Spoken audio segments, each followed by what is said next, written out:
안녕하세요. 잡학사전 진행의 장동희입니다. 오늘은 기다인 전승현 아나운서와 함께합니다. 안녕하세요. 안녕하세요. 연일 이어지는 장마 소식에 마음까지 괜히 눅눅하고 무겁게 가라앉는 요즘입니다. 하지만 세차게 쏟아지는 이 빗줄기가 지나고 나면요. 세상은 온통 그 비를 듬뿍 머금은 싱그러운 초록빛으로 가득 차오를 텐데요.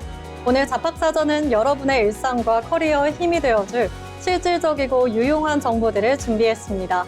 지치기 쉬운 계절이지만 잠시 복잡한 생각은 내려놓고 기분 좋은 온기와 유익함으로 가득 채워보시기 바랍니다. 잡학사전 지금 시작합니다. 먼저 주요 뉴스 요약해드리는 잡뉴스 헤드라인 시간입니다. 첫 번째 소식입니다. 소득은 그대로 유지하면서 근무 시간만 줄이는 주 4.5일제가 노동시장에 빠르게 안착하고 있습니다. 고용노동부 발표에 따르면 중소시장의 근무시간 단축을 지원하는 워라밸 플러스 4.5 프로젝트가 올해부터 본격적으로 시작됩니다. 특히 사업 첫 해부터 기업들의 호응이 뜨거워 당초 연간 목표치였던 220곳을 넘어서 총 224개사가 참여한 것으로 나타났습니다. 이 같은 조기 달성은 일과 삶의 균형을 중시하는 노동 트렌드와 기업들의 구인난 해소 의지가 맞물린 결과로 풀이됩니다. 특히 지원에 참여한 기업의 67.9%가 50인 미만의 소규모 중소기업이라는 점에 주목을 받았는데요. 이들 기업은 근로시간을 줄이는 대신 불필요한 회의를 간소화하고 업무 프로세스를 효율화하는 방식으로 생산성을 유지했습니다. 실제로 제도를 도입한 기업의 이직률이 평균 75%로 감소하고 신규 채용은 오히려 늘어나는 등 근로시간 단축이 고용 안정과 기업 경쟁력 강화라는 일석이조 효과를 내는 것으로 확인됐습니다. 다음 소식입니다. 정부가 경제 성장률 전망치를 2021년 이후 가장 높은 3%로 상향 조정했습니다. 반도체를 중심으로 한 수출 호조와 대규모 경상수지 흑자가 이어지면서 전반적인 경기 회복 흐름이 뚜렷해진 것이 경제 성장률 상향의 배경입니다. 수출 산업의 중추인 첨단 산업의 가파른 성장세가 전체 경제 지표를 견인 단셈입니다. 하지만 정작 민생 체감 경기와 직결되는 일자리 전망은 정반대의 흐름인데요. 정부는 연간 취업자 수 증가폭 전망치를 기존보다 10,000명 낮춘 15만 명으로 하향 조정했습니다. 반도체나 IT와 같은 수출 두조형 신산업 분야는 설비 자동화 비중이 높아 매출과 수출이 늘어나도 일자리가 비례해서 늘지 않는 한계가 있기 때문입니다.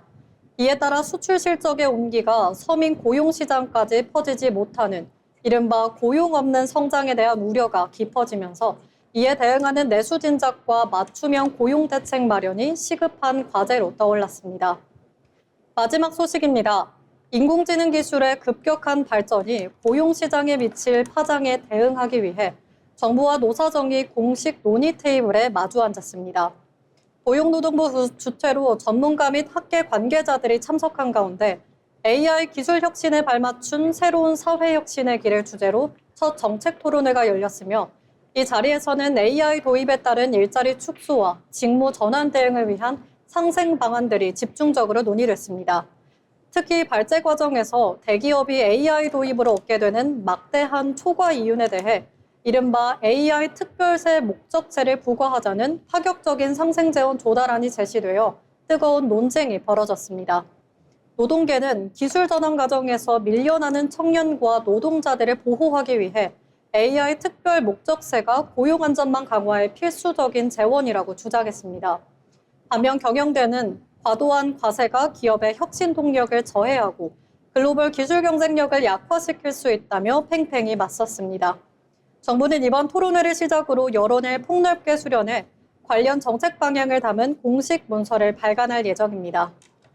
지금까지 잡뉴스 헤드라인 전해드렸는데요. 이번에는 실제 직업 현장으로 가보겠습니다. 다양한 직업을 직접 만나보고 그 속에서 일하는 사람들의 이야기를 들어보는 현장 속으로 시간입니다. 기다은 아나운서가 전해드립니다. 네, 여러분 혹시 밤하늘을 올려다보면서 우주여행을 상상해 보신 적 있으실까요? 최근에는 진짜로 돈을 내고 우주여행을 다녀오는 사람들도 생겨났죠. 그런데 우리가 꿈꾸는 낭만적인 우주와 달리 지금 지구 밖 우주 공간은 그야말로 꽉 막힌 출근길 도로처럼 교통체증에 시달리고 있습니다. 이유가 뭘까요? 바로 우주 쓰레기 때문인데요.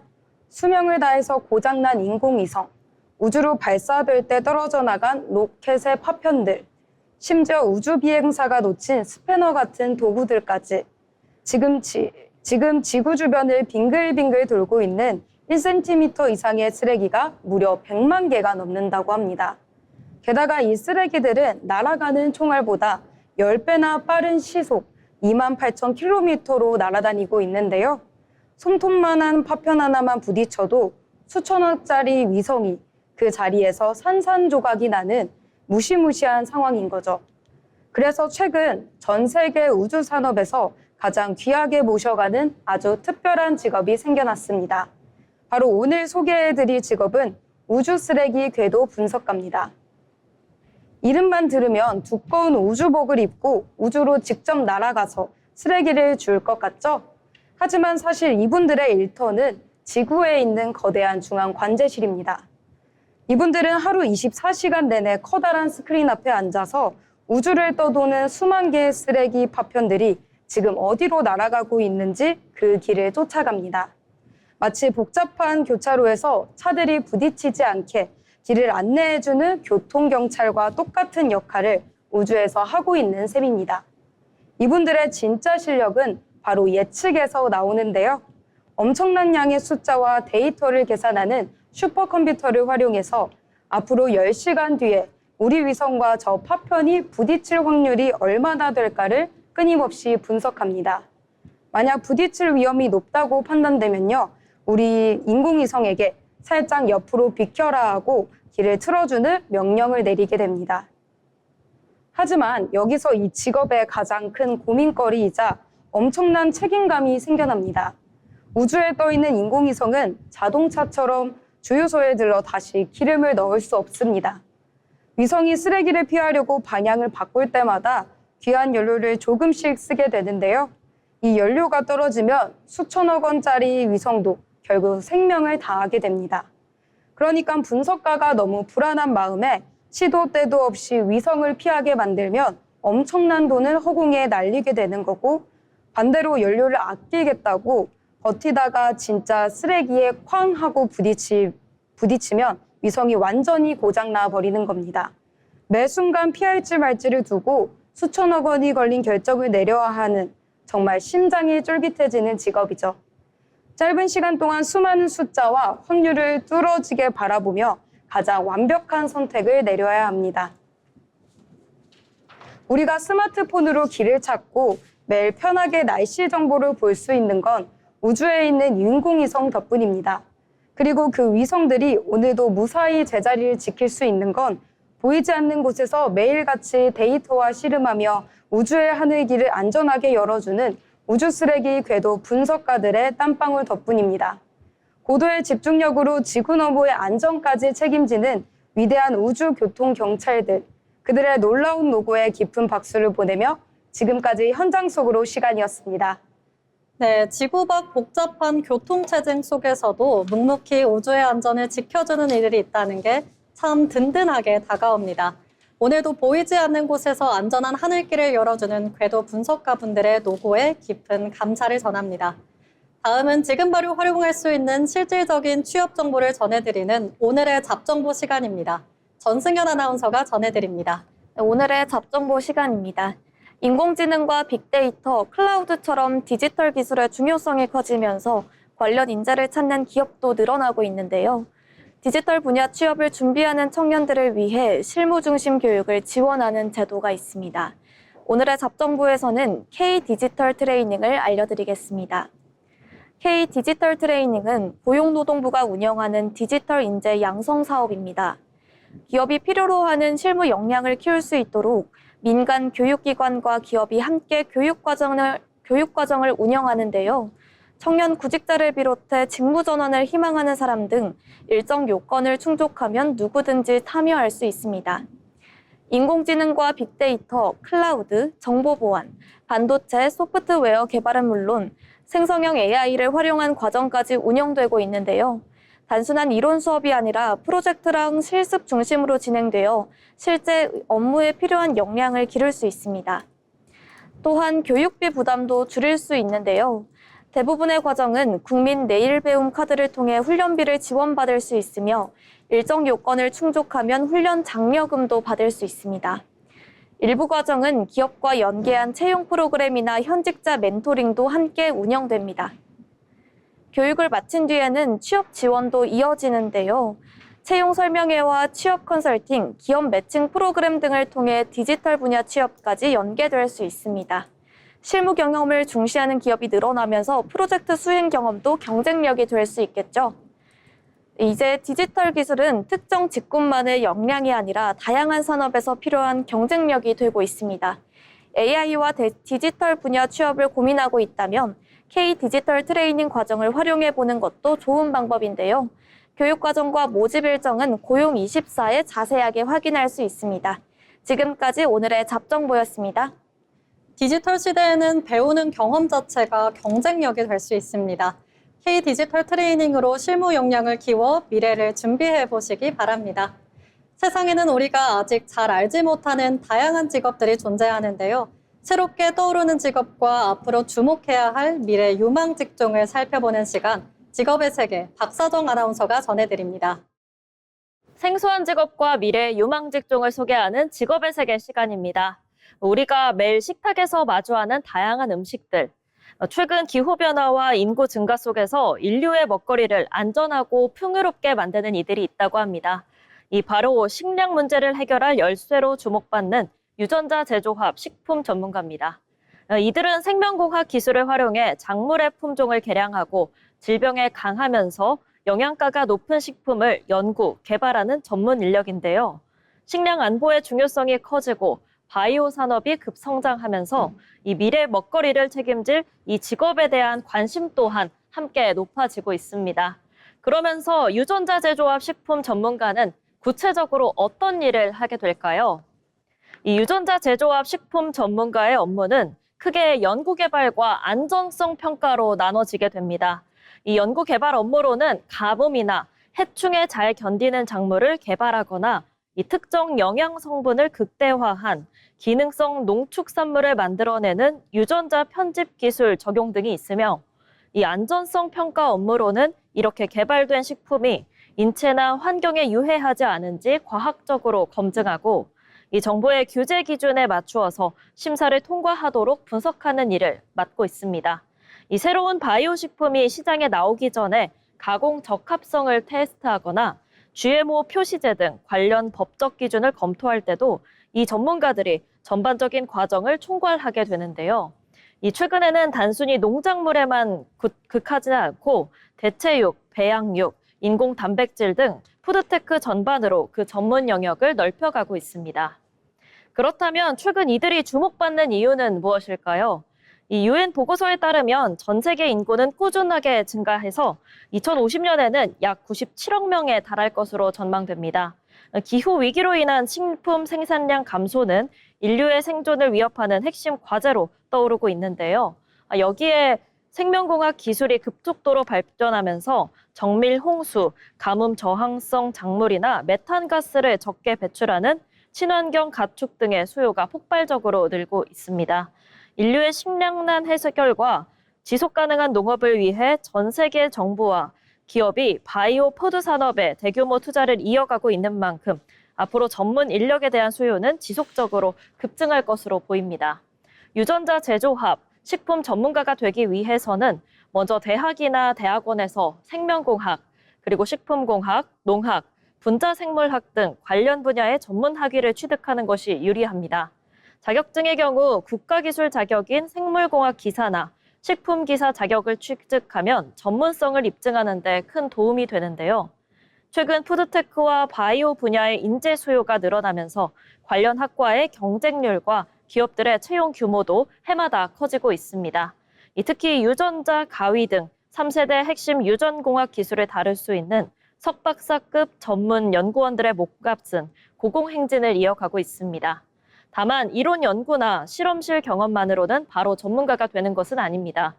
생명윤리법과 국가별 유전자 변형 생물체 관련 규제를 정확하게 이해하고 이 까다로운 임상시험과 독성 평가 등 실무 경력을 다년간 쌓아야 비로소 신뢰받는 전문 연구원으로 자리 잡을 수 있게 됩니다. 유전자 제조업 식품 전문가는 생물학 및 화학적 전문 지식은 물론 생명을 다루는 직업인 만큼 엄격한 윤리의식과 생명 존중의 태도가 매우 중요한 직업입니다.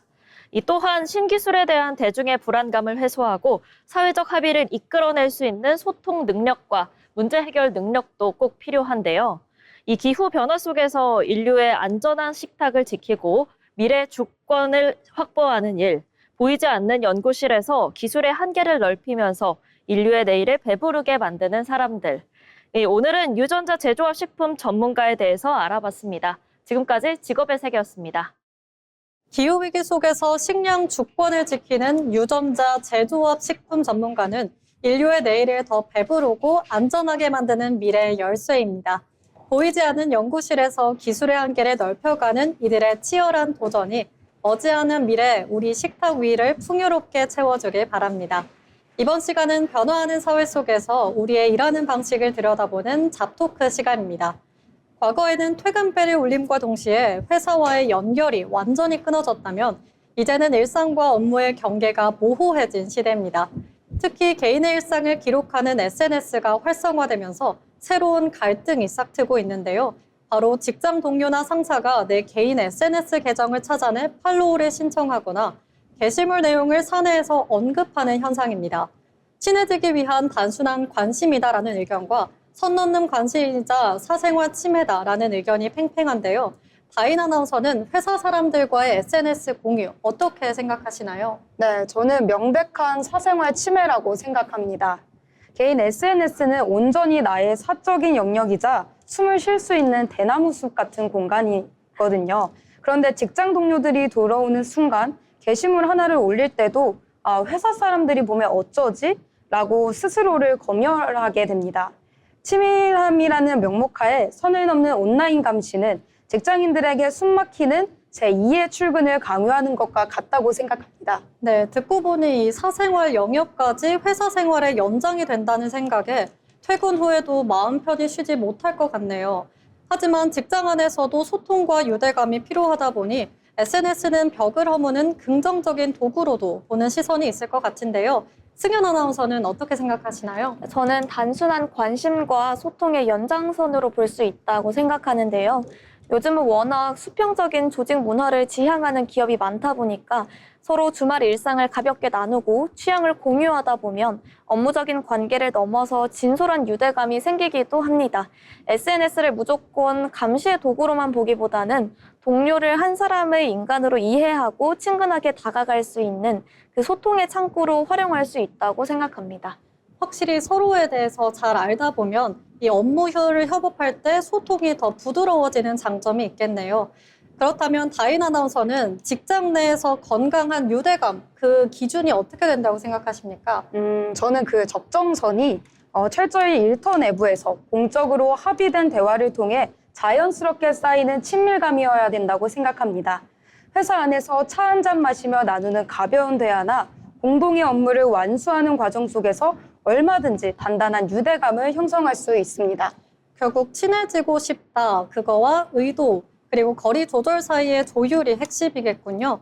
그렇다면 승현 아나운서는 이러한 배려가 무너지고 은밀한 눈치 주기 상황으로 변하는 것에 대해서는 어떻게 생각하시나요? 저 역시 상대방의 동의 없이 계정을 찾아내고 사무실에서 사적인 질문을 툭툭 던지는 행위는 지양해야 한다고 생각하는데요. 그것은 소통이 아니라 무례함에 가깝기 때문입니다. 그렇기에 서로의 사생활선을 침범하지 않는 최소한의 디지털 에티켓을 지키고 상대가 불편해한다면 깔끔하게 물러설 줄 아는 성숙한 태도가 전제되어야 한다고 생각합니다. 네, 두 분의 이야기를 들어보니 직장 내 SNS 공유는 소통의 문제라기보다 서로의 경계를 얼마나 존중해주느냐의 문제인 것 같습니다. 적당한 거리감은 오히려 서로를 향한 건강한 존중이 될 수 있다는 사실을 기억하셔야겠습니다.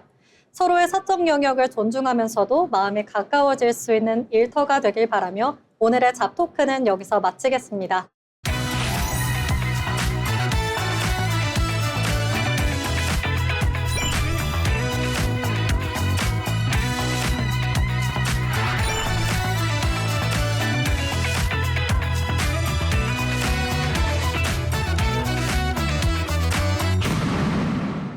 이렇게 빠르게 사회가 변화하고 있지만 그 와중에도 묵묵히 자신의 길을 걸어가는 사람들이 있습니다. 평범하지만 특별한 일하는 사람의 인생 이야기, 자빈 스토리를 최한솔 아나운서가 전해드립니다. 다양한 사람들의 삶과 직업을 통해 이야기를 전해드리는 시간, 자빈 스토리입니다. 세상을 바꾸는 기술은 거창한 발명에서 시작되지 않습니다. 왜 아직도 이렇게 불편할까? 누군가는 그냥 지나치는 질문을 끝까지 붙잡은 사람이 새로운 변화를 만들어내는데요. 오늘 소개할 인물은 의료 현장의 불편함을 해결하기 위해 AI 의료기기를 개발한 기업가, 유투메드텍 김양석 대표입니다. 김양석 대표는 포항공과대학교에서 생명과학 박사학위를 받은 뒤 미국 국립암연구소에서 바이오 인포메틱스를 연구했습니다. 이후 대웅제약 연구본부장과 네이버 대웅 AI 합작사 대표를 지내며 제약과 인공지능 분야를 두루 경험했는데요. 안정적인 연구자의 길 대신 직접 문제를 해결하기 위해 2017년 유투메드텍을 창업하게 됩니다. 그가 주목한 것은 축농증 진단의 한계였습니다. 축농증을 정확히 진단하려면 CT나 X선 검사가 필요하지만 1차 의료기관에서는 검사가 쉽지 않은 경우가 많아 항생제를 먼저 처방하는 사례도 적지 않았습니다. 김 대표는 더 쉽고 빠르게 진단할 수는 없을까라는 질문에서 해답을 찾기 시작했습니다. 그리고 근적외선과 AI를 결합한 부비동염 진단기기, 사이너스뷰를 개발하게 됩니다. 사이너스뷰는 입안에 넣는 작은 마우스피스를 통해 근적외선을 비추고 빛이 부비동을 얼마나 통과하는지를 분석해 약 10초 만에 부비동 상태를 확인하는 방식입니다. 하지만 개발 과정은 쉽지 않았습니다. 사람마다 피부와 뼈의 두께, 골밀도가 모두 달라 같은 빛이라도 서로 다른 신호가 나타났기 때문입니다. 김 대표는 20만 건이 넘는 데이터를 AI에 학습시키며 개인별 차이를 보정하는 알고리즘을 완성했고, 현재 사이너스뷰는 국내 70여 개 의료기관에서 활용되고 있습니다. 유투메드텍의 경쟁력은 AI가 데이터를 분석하는 데 그치지 않고 진단에 필요한 데이터를 직접 만들어낸다는 점입니다. 김 대표는 이를 데이터 생산형 AI라고 설명하는데요. 현재 인도네시아 시장 진출을 추진하고 있으며 동남아를 시작으로 미국 FDA 허가를 거쳐 글로벌 시장 진출도 목표로 하고 있습니다. 또한 축농증을 넘어 중이염과 다양한 호흡기 질환으로 기술 적용 범위를 넓혀가고 있습니다. 김양석 대표는 의료기술은 결국 환자에게 더 빠르고 정확한 진단을 제공하기 위해 존재한다고 말합니다. 그가 개발한 사이너스뷰는 단 10초의 검사로 의료진의 진단을 돕고 환자의 부담을 줄이기 위한 기술입니다. 누군가는 새로운 기술을 만들고 누군가는 그 기술로 사람들의 삶을 조금씩 바꿔갑니다. 김양석 대표는 의료 현장의 작은 불편함에서 출발해 더 나은 진단 환경을 만들어가고 있습니다. 지금까지 자빈 스토리였습니다. 작은 불편함을 해결하려는 질문 하나가 새로운 기술의 출발점이 될 수 있습니다. 김양석 대표의 사람을 향한 기술이 앞으로 의료 현장에 어떤 변화를 만들어갈지 기대가 됩니다. 계속해서 이번 시간은 경제로 보는 일터입니다. 경제의 변화는 곧 일의 방식과 일자리의 모습에도 영향을 미치죠. 이번 시간에는 경제 흐름을 통해 우리의 일터와 변화를 들여다보는 시간입니다. 김나령 아나운서가 전해드립니다. 경제 흐름을 통해 우리의 일터를 들여다보는 시간, 경제를 보는 일터입니다. 기업은 화재와 사고, 자연재해로 인한 손실에 대비해 다양한 보험에 가입합니다. 그런데 사고 가능성과 피해 규모가 커지면 기업이 부담하는 보험료도 오를 수 있는데요. 보험료 상승은 단순한 비용 증가를 넘어 사업장 위치와 시설 투자에도 영향을 줍니다. 오늘은 보험료 상승이 기업과 일터를 어떻게 바꾸는지 살펴보겠습니다. 보험은 예상하기 어려운 큰 손실을 일정 비용으로 나누어 대비하는 장치입니다. 하지만 태풍과 홍수, 산불 같은 재해가 잦아지면 보험회사가 지급하는 보험금도 늘어나고 있는데요. 이에 따라 보험료나 기업의 자기부담금이 오르고 위험이 큰 사업장은 보장이 축소되거나 가입이 제한될 수도 있습니다. 결국 보험료는 기업이 노출된 위험을 보여주는 또 하나의 비용 지표입니다. 보험료 상승의 영향은 업종과 지역에 따라 다릅니다. 침수 위험이 큰 물류창고나 화재 가능성이 높은 생산시설은 보험료 부담이 더 커질 수 있습니다. 또 보유한 상품과 설비가 많을수록 사고 한 번의 손실도 커지기 때문입니다.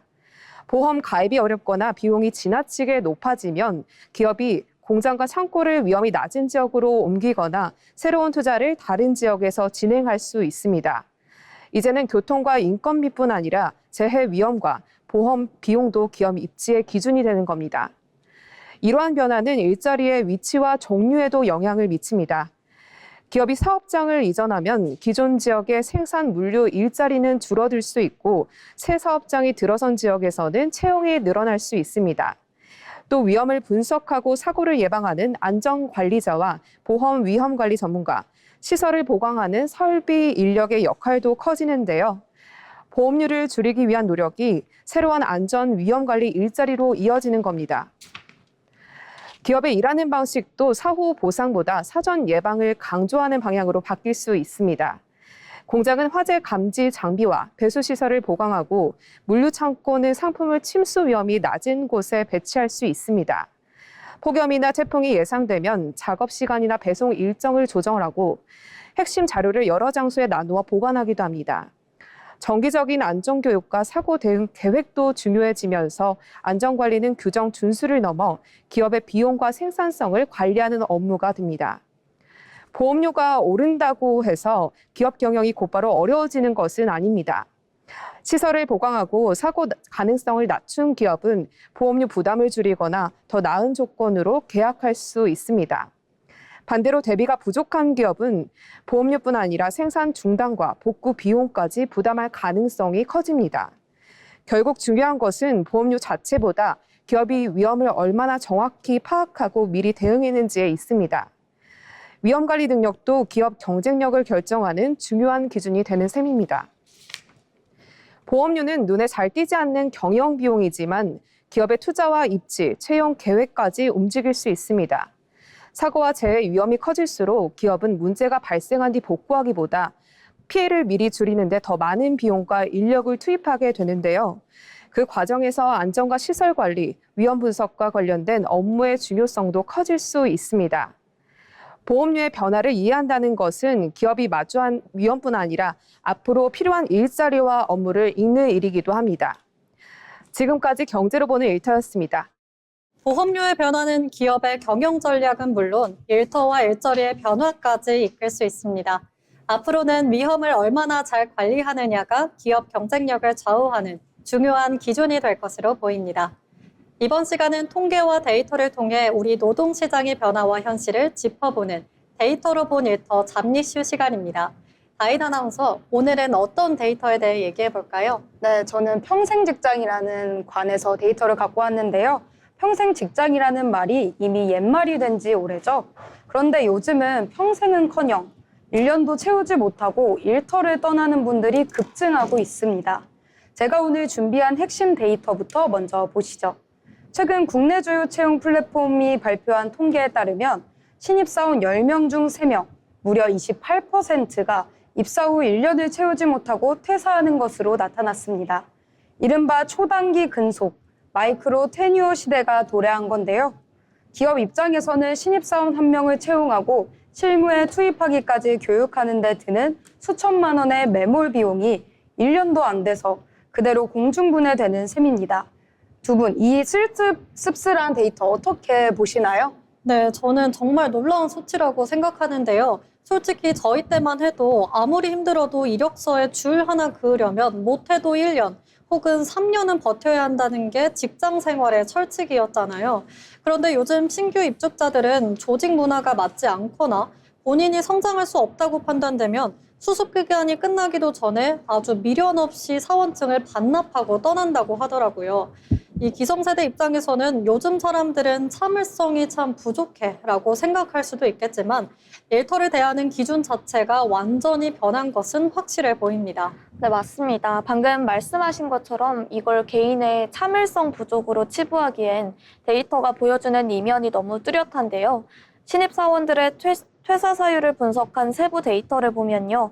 1위가 놀랍게도 연봉이 아니라 직무 적성 및 조직 문화 불일치였습니다. 즉, 과거에는 회사가 직원을 일방적으로 평가했다면 이제는 구직자들도 이 회사가 내 커리어에 진짜 도움이 되는가? 이거를 냉정하게 평가하고 계산해서 이른바 손절 타이밍을 빠르게 잡는 거죠. 노동시장의 유연성이 커지면서 나의 성장을 최우선으로 두는 가치관의 변화가 수치로 증명된 겁니다. 네, 아주 정확하게 분석하셨는데요. 또 여기서 하나 주목해야 할 지표는 바로 전체 직장인의 평균 근속 연수입니다. 불과 10년 전만 해도 10년, 15년에 달했던 평균 근속 연수가 최근 통계처 조사에서는 5년에서 6년 수준으로 뚝 떨어졌습니다. 이제 퇴사나 이직은 조직에 적응하지 못한 실패의 꼬리표가 아니라 자신의 몸값을 높이고 더 나은 업무 환경을 찾기 위한 매우 적극적이고도 커리어 방어 전략이 된 셈이죠. 그러면 사람을 뽑는 기업 입장에서는 정말 비상일 것 같은데요. 이 치열한 경쟁을 뚫고 들어온 우수 인재들이 줄줄이 빠져나가면 결국 회사 경쟁력도 엄청나게 큰 타격을 받잖아요. 네, 당연합니다. 그래서 최근 발빠른 기업들은 신규 채용 자체보다는 온보딩 프로그램, 즉 신입사원이 조직에 이탈 없이 연착륙할 수 있도록 돕는 과정에 막대한 예산을 쏟아붓고 있다고 하는데요. 단순히 환영 회식하고 친해지는 수준을 넘어서 입사 첫날부터 전담 멘토를 배정하고 명확한 직무 비전을 제시하는 등 이른바 직원 경험을 관리하는 데 사활을 걸고 있는 상황입니다. 네, 그렇습니다. 이 맹목적으로 버티는 이른바 존버가 미덕이던 시대를 지나 나와 회사의 핏을 냉정하고 빠르게 따지는 초단기 근속의 시대. 기업은 이제 단순히 월급을 주는 곳을 넘어서 직원을 붙잡기 위해 매력적인 성장 비전을 끊임없이 증명해내야 하는 무거운 과제를 안게 됐습니다. 일터를 바라보는 우리의 시선도 이제는 새롭게 바뀌어야 할 것 같습니다. 네, 데이터를 통해 살펴본 것처럼 초단기 근속은 참을성 부족이 아닌 성장과 비전을 냉정하게 따져보는 가치관의 변화였습니다. 이제 기업은 인재를 붙잡기 위해 매력적인 비전을 증명해야 하고 일터를 바라보는 우리의 시선도 새로워져야겠습니다. 다음은 승현 아나운서가 준비한 주제로 이야기 나눠보겠습니다. 네, 여러분은 회사를 선택할 때 가장 중요하게 생각하는 조건 무엇인가요? 예전에는 연봉이나 직장의 안정성이 가장 중요한 기준이었다면 최근에는 또 하나 빠질 수 없는 요소가 있습니다. 바로 사내 복지인데요. 오늘은 데이터를 통해 달라지고 있는 직장인들의 복지 인식과 기업들의 변화된 모습을 살펴보도록 하겠습니다. 요즘은 좋은 회사의 기준이 참 많이 달라진 것 같은데요. 단순히 월급을 많이 준 회사보다 직원들의 삶까지 신경 써주는 회사 분위기가 더 선호되고 있는 시대인 것 같습니다. 네, 특히 워라밸이라는 말이 익숙해지면서 복지는 이제 단순한 혜택이 아니라 직장 만족도를 결정하는 중요한 요소가 되고 있습니다. 네, 그렇다면 직장인들이 실제로 중요하게 생각하는 복지는 무엇일까요? 우선 최근 조사 결과를 보면 많은 직장인들이 가장 관심을 갖는 부분은 유연한 근무 환경과 충분한 휴식 보장으로 나타났습니다. 아무래도 하루 대부분을 회사에서 보내다 보니 개인의 시간을 얼마나 보장받을 수 있는지도 중요해졌습니다. 네, 실제로 그 재택근무나 선택근무제처럼 출퇴근 시간을 조절할 수 있는 제도를 도입하는 기업도 늘고 있는데요.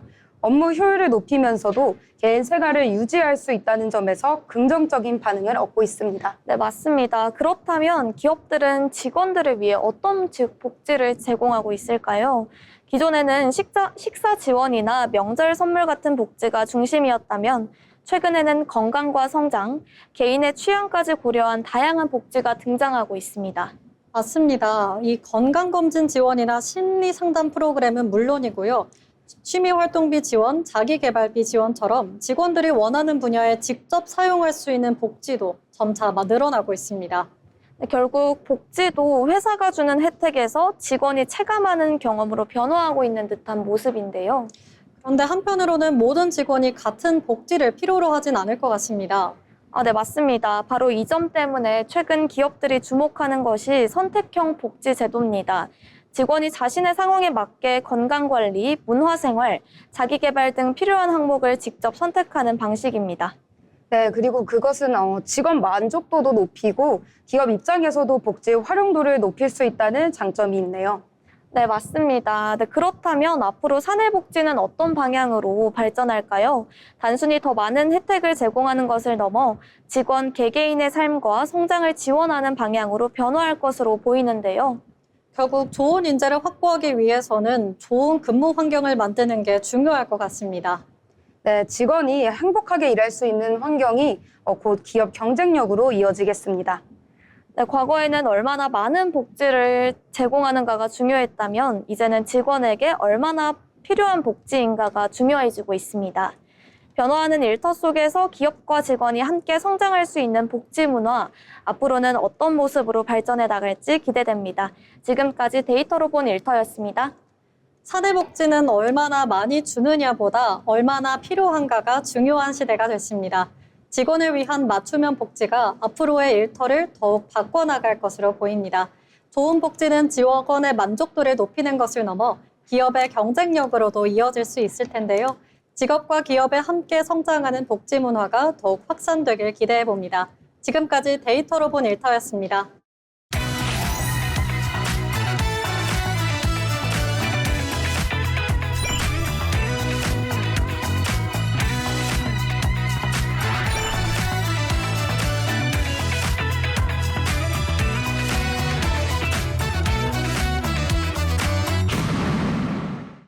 취업을 준비할 때 중요한 것 중 하나는 바로 기업을 제대로 이해하는 것입니다.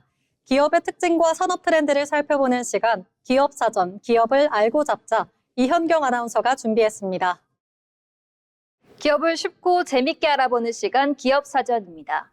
세상에 하나뿐인 액세서리부터 수제 디저트와 생활소품까지 정성과 손길이 담긴 작품을 쉽게 만날 수 있는 플랫폼이 있습니다.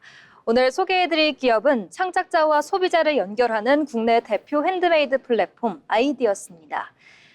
아이디어스는 2014년 백패커가 선보인 콘텐츠 커머스 플랫폼입니다. 작가가 직접 작품을 선보이고 소비자는 작품에 담긴 이야기와 창작 과정을 함께 경험할 수 있다는 점이 특징인데요. 액세서리부터 의류와 패션 잡화, 인테리어 소품, 수제 먹거리까지 50만 개 이상의 다양한 작품을 만나볼 수 있습니다. 이처럼 아이디어스는 핸드메이드 시장을 대표하는 기업으로 자리 잡았습니다. 아이디어스가 가장 중요하게 생각하는 가치는 바로 창작과 정성입니다. 물건을 사고 파는 공간에서 나아가 창작자가 자신의 작품 활동을 지속할 수 있는 환경을 만드는 것을 목표로 하고 있는데요. 또 사람의 손끝에서 탄생한 작품의 가치를 높이고 창작 문화가 꾸준히 이어질 수 있는 모습으로 만들어가고 있습니다. 그렇다면 아이디어스가 특별한 이유는 무엇일까요? 바로 작품을 만드는 것부터 판매하는 과정까지 하나의 플랫폼에서 지원받을 수 있다는 겁니다. 작품 거래는 물론이고 홍보와 브랜딩, 고객 관리까지 창작 활동에 필요한 다양한 서비스를 제공하고 있는데요. 최근에는 AR 기반 추천 시스템을 활용해 취향에 맞는 작품을 제안하면서 작품과 고객의 접점을 넓히고 있습니다. 최근 소비시장은 가격보다 취향과 가치를 더 중요하게 생각하는 흐름으로 변화하고 있는데요. 이러한 변화에 답한 아이디어스는 개성 있는 작품과 특별한 선물을 찾는 소비자들의 관심을 받고 있습니다.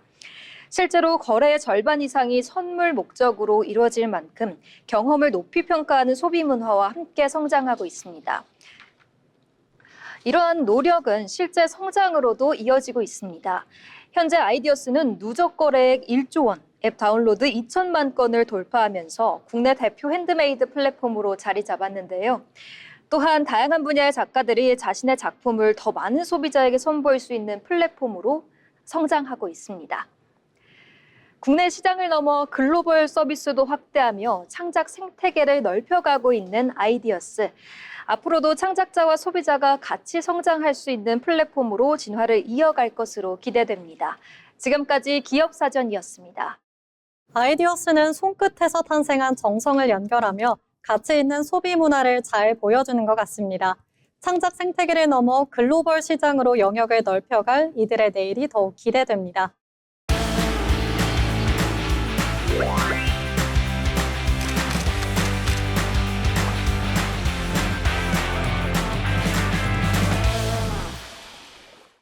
이번 시간은 전국의 모든 맛집과 축제, 그리고 핫플레이스를 전해드리는 어디 갈까 시간입니다. 김하늘 아나운서가 전해드립니다. 전국의 맛집 축제, 핫플레이스를 소개해드리는 어디 갈까 시간입니다. 추억의 놀이동산 서울랜드. 올여름 서울랜드에서는 2022 K-썸머 도파민 페스티벌이 열리고 있습니다. 한국적인 컨텐츠를 더한 이색 여름 축제로 많은 관심을 받고 있는데요. 물놀이와 공포 체험, 화려한 야간 공연까지 올여름 색다른 추억을 만들고 싶다면 주목해 보시길 바랍니다. 서울랜드는 여름철 대표 즐길거리인 물놀이, 남량 특집, 야간 공연을 3대 도파민으로 선정하고 서울랜드만의 K컬처 콘텐츠를 접목해 색다른 경험을 선사합니다. 이번 축제는 6월 20일 프리오픈을 시작으로 8월 31일까지 진행됩니다. 운영 시간은 평일 오전 10시부터 저녁 7시, 토요일은 밤 9시, 일요일은 8시까지 운영되는데요. 7월 10일부터는 주말에 귀신 코스튬을 입고 입장하면 4시 입장권이 16,000원이라고 하니 자세한 사항은 서울랜드 공식 홈페이지를 참고해 보시기 바라겠습니다. 이번 축제의 첫 번째 즐길거리는 바로 워터워즈, K뮤직 워터팝입니다. 올해는 해적왕 콘셉트를 더해 거대한 크라켄 아일랜드를 배경으로 관람객이 직접 물총 배틀에 참여하는 체험형 프로그램으로 꾸며졌는데요. 무대 곳곳에서 시원한 물대포가 쏟아지고 신나는 K-팝 음악까지 더해져 한여름 더위를 단숨에 날려줄 예정입니다. 또한 어린이를 위한 물놀이 공간인 크라켄 아일랜드에서는 바닥 분수와 워터 스프레이, 물대포 등 다양한 시설도 함께 운영되고 있습니다. 두 번째 도파민은 바로 K 남량 특집입니다. 축제 기간 동안 연꽃 분수 일대에는 귀신 놀이터로 변신하는데요. 처녀 귀신과 저승사자, 도깨비 등 우리나라 전통 설화 속 귀신들이 등장해 한국적인 공포 분위기를 연출합니다. 여기에 술래잡기와 네 다리 뇌나 같은 전통 설화를 활용한 게임도 준비돼 무섭지만 웃음이 나는 색다른 공포 체험을 즐길 수 있습니다. 또 귀신 포토존과 AR 기술을 활용한 반려귀신 분향소 이벤트, 그리고 참가자가 직접 무대에 오르는 귀신 노래 자랑까지 즐겁고 오싹한 추억을 남기실 수 있겠습니다.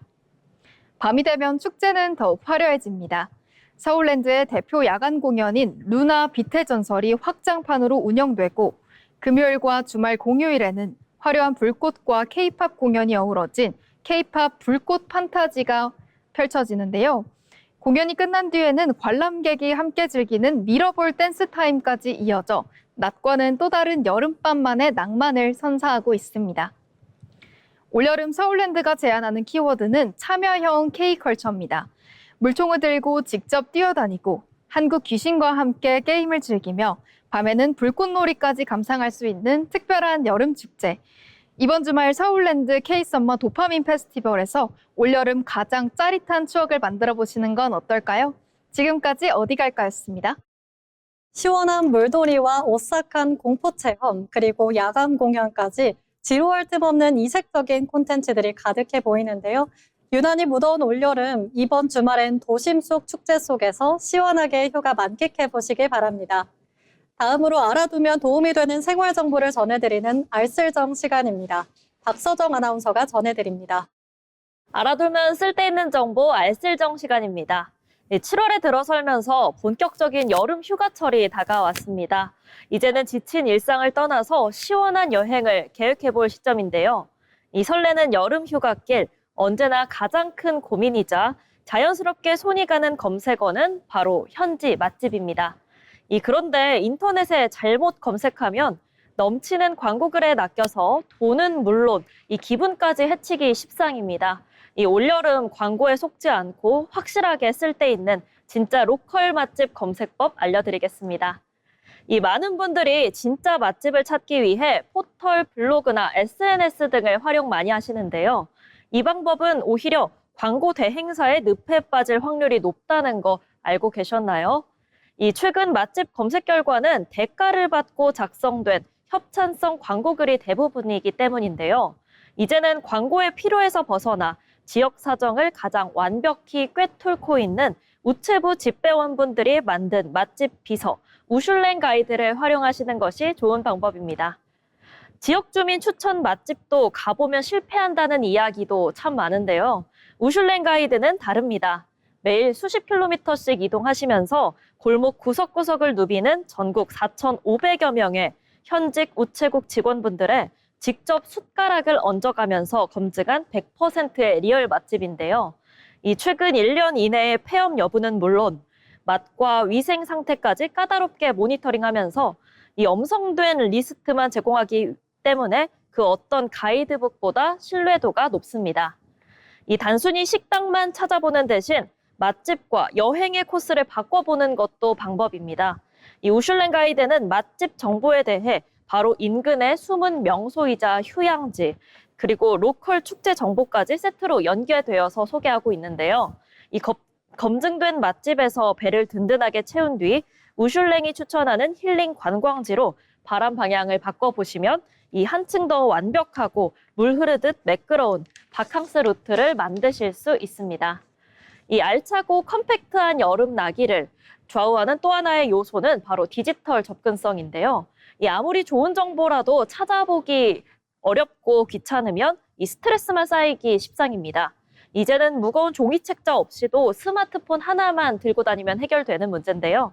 모바일 카카오 맵에서 우체국 추천 맛집 가이드 혹은 우슐랭을 검색하게 되면 그동안 쌓인 2024년부터 2026년까지의 알짜 맛집 지도가 바로 열리게 됩니다. 이 원클릭으로 간편하게 맛집 지도를 내 폰에 저장해두고 스마트하게 체크해 보시는 것도 좋겠습니다. 올여름 필수 정보인 우체국 우슐랭 가이드에 대해서 알아봤는데요. 이렇게 맛집을 찾는 작은 검색 습관 하나만 들이면 이 올여름 휴가를 더욱 효율적이고 만족스럽게 채워갈 수 있습니다. 광고 없는 진짜 로컬의 맛과 함께 얇아지는 지갑 걱정은 덜고 소중한 건강까지 챙기는 유쾌한 여름 나시길 바랍니다. 지금까지 알쓸정이었습니다. 올여름에는 넘쳐나는 광고 대신 우리 이웃의 발걸음이 정성껏 검증한 우슐랭 가이드로 여행의 결을 바꿔보시는 건 어떨까요? 자극은 비우고 건강한 로컬의 맛으로 가득 채우며 그 어느 때보다도 속편하고 유쾌한 여름 휴가 보내시길 바랍니다. 네, 오늘 방송 벌써 마칠 시간입니다. 오늘은 우리의 삶을 조금 더 단단하게 만들어주는 다양한 이야기들을 함께 나눠봤는데요. 세차게 내리는 비를 맞을 땐 참 힘들지만 결국 그 비가 땅을 더 단단하게 만들어주듯 우리 삶이나 일터에 찾아오는 변화도 어쩌면 나를 더 단단하게 만드는 하나의 성장 과정이 아닐까 싶습니다.